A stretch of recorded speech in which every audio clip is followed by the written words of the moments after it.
Today, we are blessed to present one of these insightful lectures entitled Master Tells Stories on Between Master and Disciples, given in English on August 23, 2007 in Paris, France. Peace for Ukraine or Ukraine now. Russia, just go home.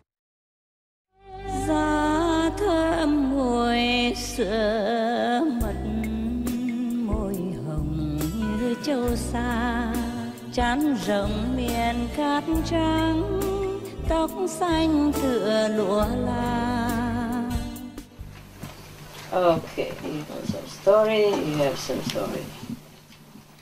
Okay, there was a king who was very rich and had everything he wanted. But he felt that he didn't have enough. So he asked his wise advisor to give him a ring, or give him something. A ring or a bracelet that has a very, very special effect. Like if he's happy and he wears that ring or the bracelet, then that will make him sad. And if he's sad and he looks at the bracelet, and it makes him happy. Just like the thermal flask. Keep hot things hot and keep cold things cold. Oh, the wise man didn't know what to do. It seemed a very difficult proposition, no? Or not? What would you do? What kind of bracelet to give the king? He's a king, you don't give, you die. Eh? So what kind of bracelet would we give that kind of king? What do you think? Tell me, you are the wise man. Huh? No? Don't know? Don't read books? It's in the book. Okay.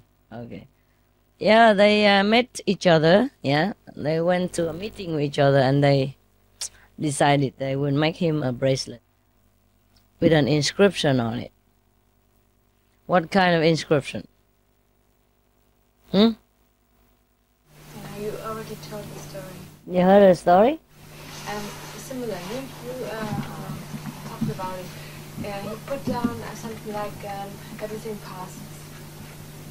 These two shall pass. These two shall pass, yeah. So when he's happy, he looks at it and he knows, oh, it won't last anyway, so he becomes sad. And when he's sad, he looks at it, oh, even the sadness will go away soon, so he'll be happy again. Maybe we should make this kind of bracelets for sale. Everybody should have one, eh? Yeah. And we know the ephemeral nature of life, huh? Actually, that was a similar story, but it was a different story. There was a kind of Sufi master, you know? Or you say yogi, whatever, one name, huh? He was doing very well, and he had a lot of money, and he had a beautiful mansion, a beautiful garden and all that. So one of his friends visited him and said, wow, you are doing well, sir. You have a big mansion, a beautiful garden, all kind of people to help you, and everybody respects you so much. And he said, oh, this shall pass. And a few years later, that friend came back. Oh, the Sufi master didn't have any more money, didn't have a house anymore, no garden, no assistants, servants, helpers, no car, no horse, people, nothing. And he was living on the side of the street in a small thatch hut, a grass hut or something, or living from hand to mouth. So the friend was very surprised. He said, how come you are reduced to this state? Also the Sufi master said the same thing again, this shall pass.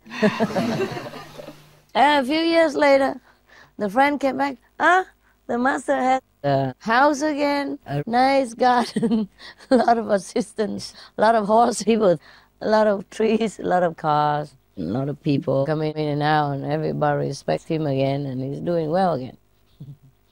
So the friend didn't want to say anything anymore.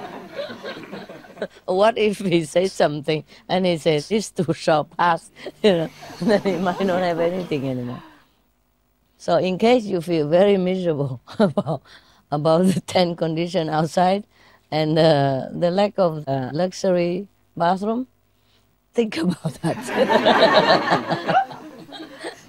Yeah, who knows? This too really shall pass, no? In a few days you go home, you have your own bathroom. It's not true? Yeah, okay, so. Are you okay? You complain? No. Anybody complains? Seriously? No? Good boys. Good boys, good woman. Okay, good. We should always be prepared, you know, because life is never the same, yeah? So, like I said to the SupremeMasterTV people, you have to do well, yeah? You have to listen to what I say, yeah? And do it in this direction, yeah? Train yourself. In case I die, you have to continue in the right direction, they say, oh, Master, you won't die. Do you know? Yeah, if I don't die, then it's good, yeah, for you. But if I die, you have to continue in the right direction, you know. In the beginning, if you don't listen to me, later on you will, you know, go astray from our path, and it's no good, is it? Huh? No. Okay. You know, when you call somebody master or teacher, you should listen to what she says, huh? If what she says is correct and right and doesn't harm you or anybody, then it should be okay, and you should listen. You can't just call somebody master and then always do against in the opposite direction. Then it's just empty words, yeah? It's bad for you even. You won't get anywhere with such an ego. I told you already, ego is the one that separates you from your true knowledge. Yeah. The more humble, the more yourself will be revealed. The real one. The real one. Okay, there's another story somewhere.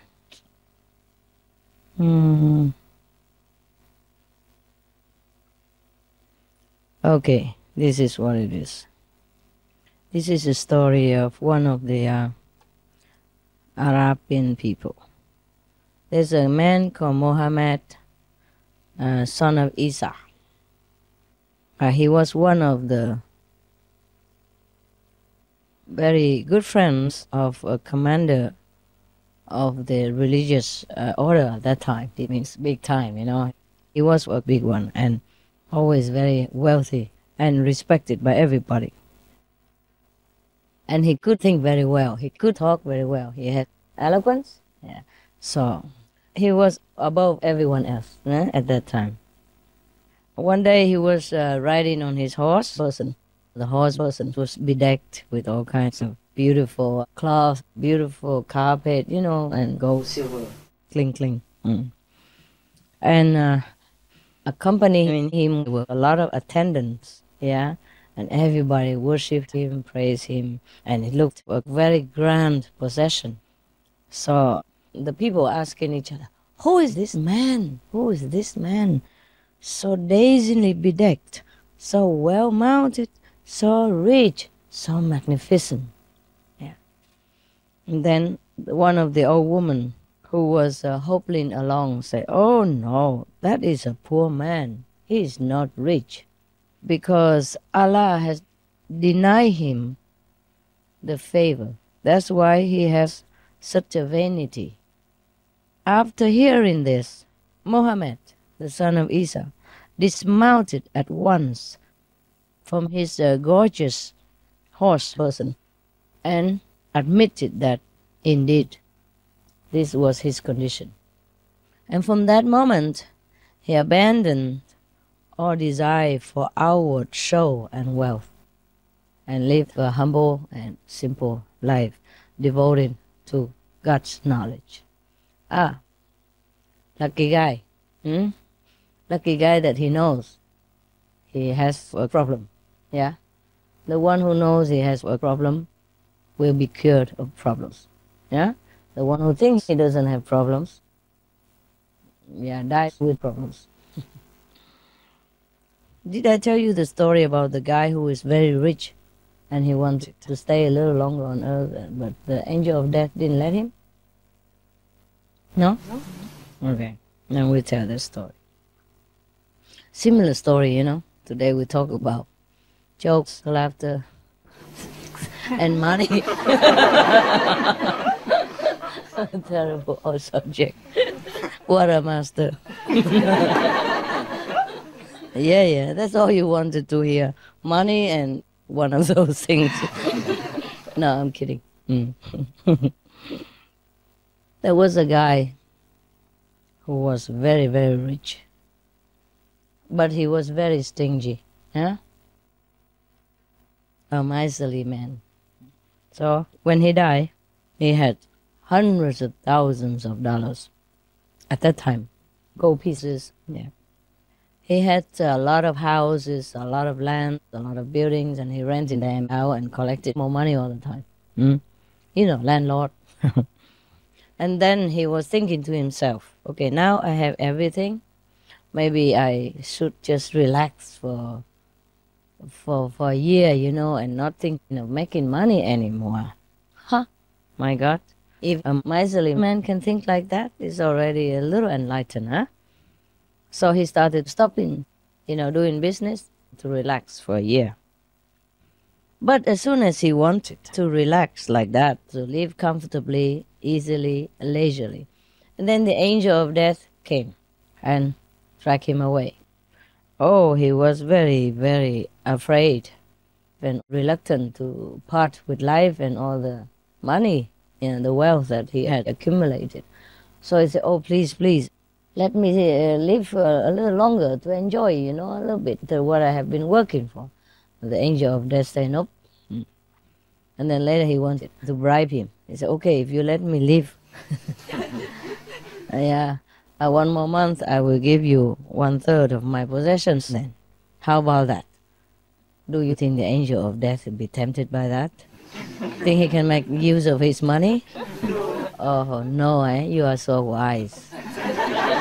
So the angel of death say what? What did he say then? Huh? What? He had no use for this material wealth. He just said nope. One word. Nope. So the poor miserly man tries still to bribe him and say, okay, if you leave me maybe to live 2 more weeks, then I give you half of my possessions. How does that sound? The angels say what? Nope. Nope. Not interested. Just nope. Okay. And then the man still argue, you know, okay, please, just let me live 1 more day. Yeah? And then I will give you all my possessions. Now he realized that even if he dies, he won't be able to use any of this anyway. So might as well give it all to him to live 1 more day. And the angel of death thought a little bit, and what did he say? Nope. What yes? Who said that? Who's the idiot? What for? Huh? Oh my God, I can't believe it. What would he say?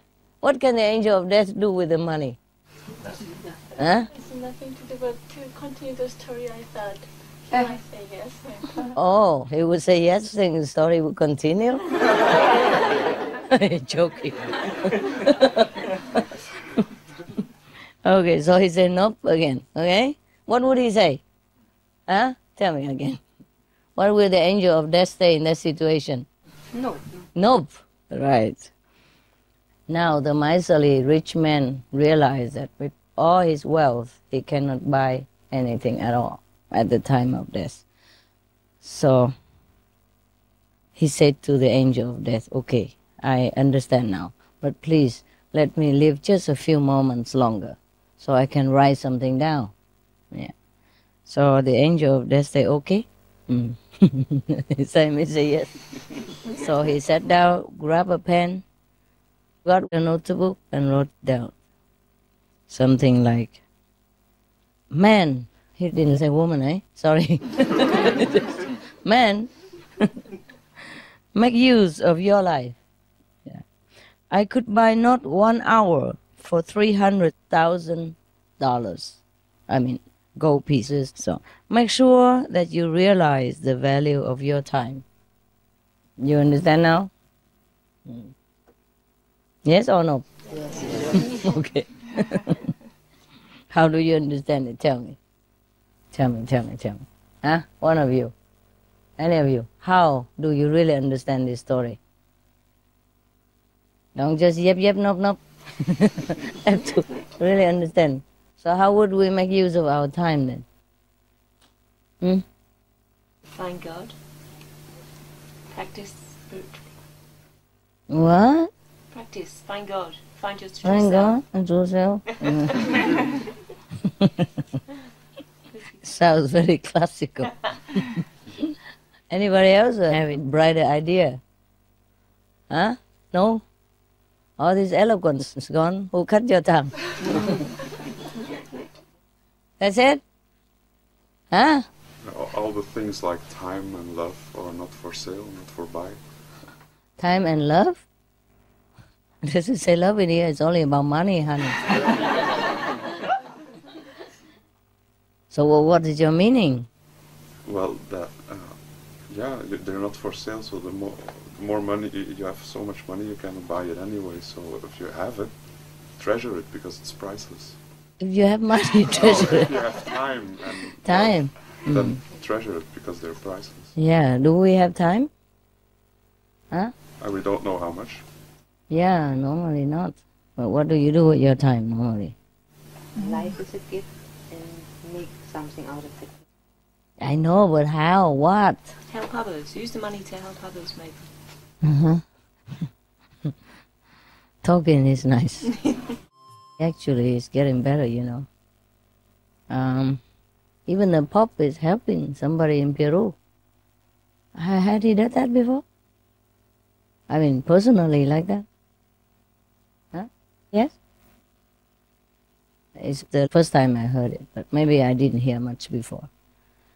Normally they just, you know, like, maybe they have it over there, they do something or not do it. But this time the Pope is sending his aid to Peru. Huh? The Pope. We didn't hear about that. No, we didn't. You didn't? No. You work on SNTV, you didn't read it? No. That was on Flying News. I found it for you. I haven't seen it for a few days. No, it was when you were still there. Yeah. I guess when you're cooking in the kitchen, you don't eat everything, huh? Yeah, I saw it on TV, you know. He's sending his aid to Peru. At that time, he said he was going to send his aid to Peru. He's probably sent it already, yeah? Just after we did it, after our association did, yeah. I heard that we sent some aid. That's a good sign. Okay, you know, he's been trained in his school and up to now and trying to do his best, but it's a difficult position, eh? You can't move too much. And once you are in that position, you can't change too much. Just stay there and be a holy father. Yeah. I don't know if I'd like to exchange anything for that position. Nope. Because it's not a very real life. It's not real, you know. You just study the doctrine, yeah. And then you'll go out and preach it, you know. I mean, interpret that or repeat the doctrine. And day by day like that, and then somehow you get to the top and you're holy. And they say, you finished. Once you're holy, you finished. You know, you can't do much. Yeah. There's some short stories, but nice stuff, yeah. Okay, there's another story. Oh, this is in Sufi teachings. Yeah.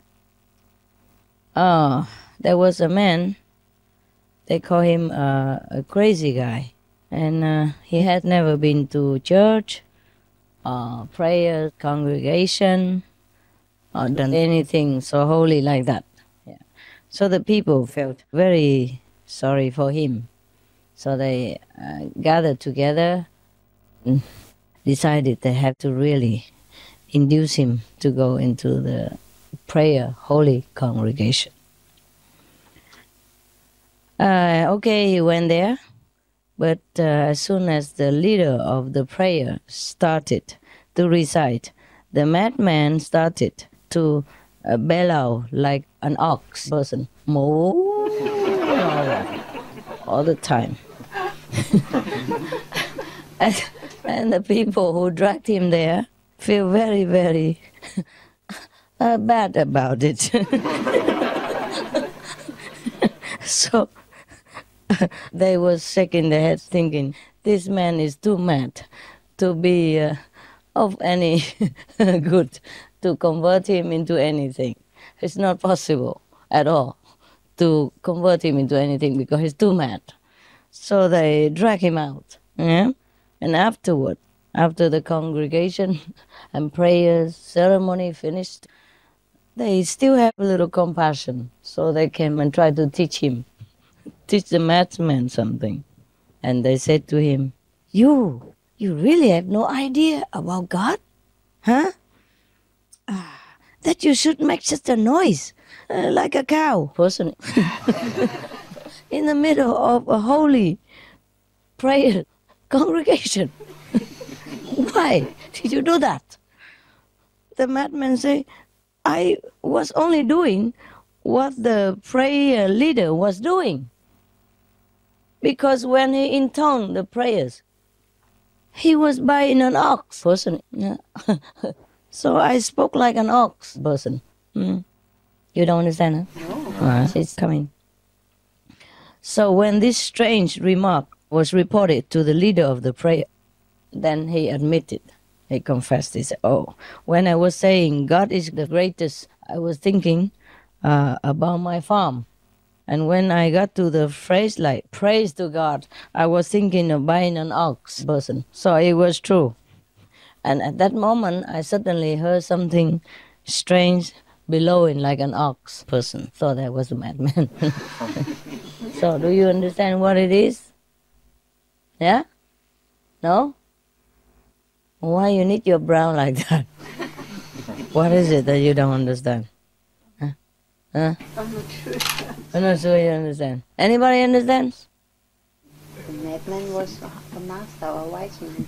Oh, come on, give me a break. How else could you know? Just reciting the words is not enough. Your heart has to be in the same place. That's right, that's right. Now, people think he's a madman, but maybe he's not, you see? He's just not like them. So they think he's a madman. Whoever doesn't go into such a congregation, doesn't go into the church, doesn't offer prayers together with everybody, they think he's mad. And they are trying to convert him, take pity upon him, want to save his soul, save his understanding about God and all that stuff. Love thy neighbor. But this madman actually, he could not bear it, you know. If he goes in there, he would moo like a cow person. Because probably that's what they do.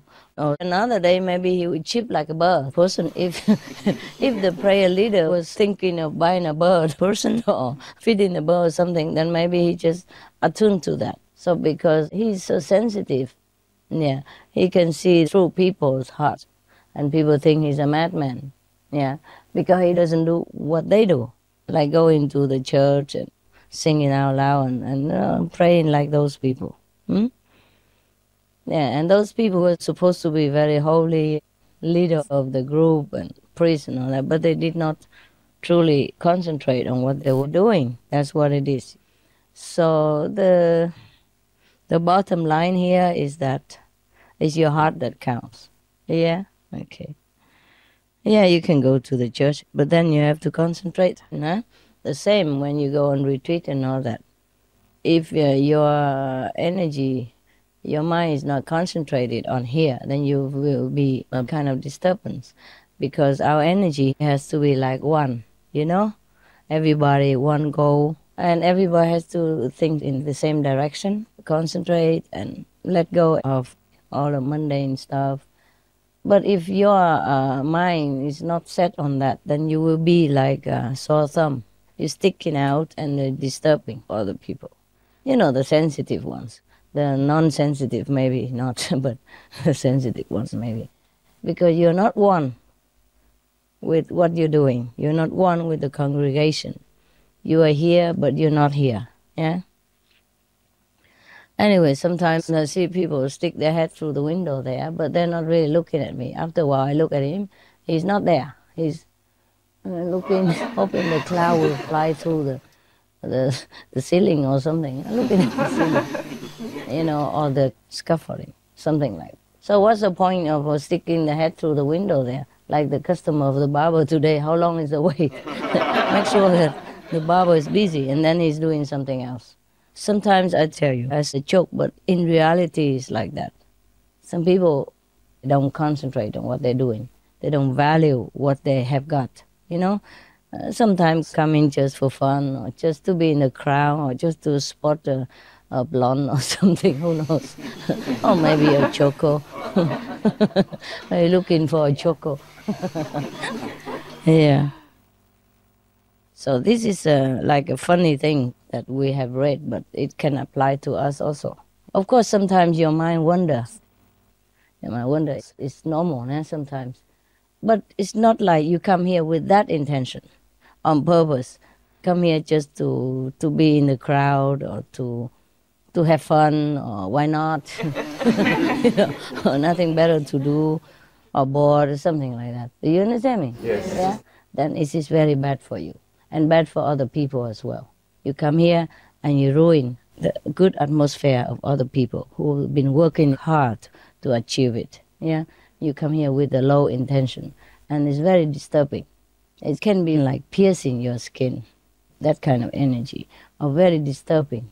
Like you would touch people with your hand, or pulling them, or punching them, or poking them, things like that. Is that disturbing? Disturbing like that. I mean, almost physically like that, and make people feel not right, agitated. So sometimes, even though you see the person doesn't do anything, but that's only physical. Yeah? If you see what he's doing inside, then it's the worst thing you can see. Because sometimes people's minds are very, very coarse, not very pure. And it can be very disturbing, especially when all things are calm and pure in a retreat like that. Then you can feel it more acutely. Like if the brother's clothes are white, if you just sprinkle a drop of ink on it, it will show right away because it's white. So like in the retreat, the atmosphere is very pure and quiet. And if 1 or 2 or 3 or 4 of you are not pure enough or came here with the low motive, just to join the crowd and things like that, or something else in the head, then it's very, very disturbing for other people. And for me also, of course. And these things you don't see. These things you don't see. If somebody like stabs somebody with a knife, then you see it. It's blood coming out and people are screaming and you can see the wound. But if somebody does similar things with the energy, you don't see. That's the problem. But do not think that stabbing with a knife is worse than the thing with the energy. No. The energy stabbing is worse because nobody sees it. And no sympathy, nothing. If you should stab somebody in the arm and it's bleeding, everybody would come, oh, sorry, what's wrong? Let's take her to the doctor. Let's help her. Let's be careful. And everybody take care with tenderness and all that. But if you are disturbing people with your low energy or coarse energy, nobody sees anything. And when that person gets agitated or something, you blame that person.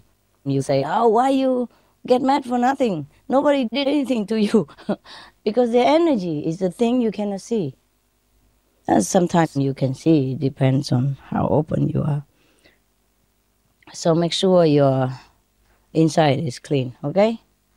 Not just the clothes, not just washing your face every day, but wash inside. And if you have any low motive to come here, you better check it out and change it. Any questions? No. Ah, okay, good. You know, I just forgot one joke in that book. I don't know how. I forgot it. So maybe I'll tell you. It's getting too serious. We gotta joke a little. You know, there were two people who went on a blind date. You know what a blind date is, yeah? Sometimes in a computer, my name is so-and-so, how tall, how big, I'm looking for a man or a woman, blah, blah. And of course, they don't know each other very well. Or sometimes friends arrange two bachelors to meet each other, and they didn't know each other before. Sometimes they didn't even see their face before, just a blind date. It's really a blind date.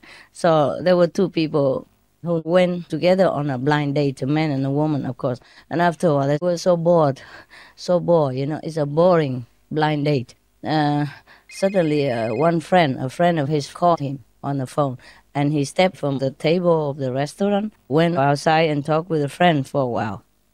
And after he came back, he said to his female blind date, "I'm sorry, my grandfather died. I had to go." Okay, so the woman, very understanding, "Oh, of course, very good. If your grandfather didn't die, mine must die."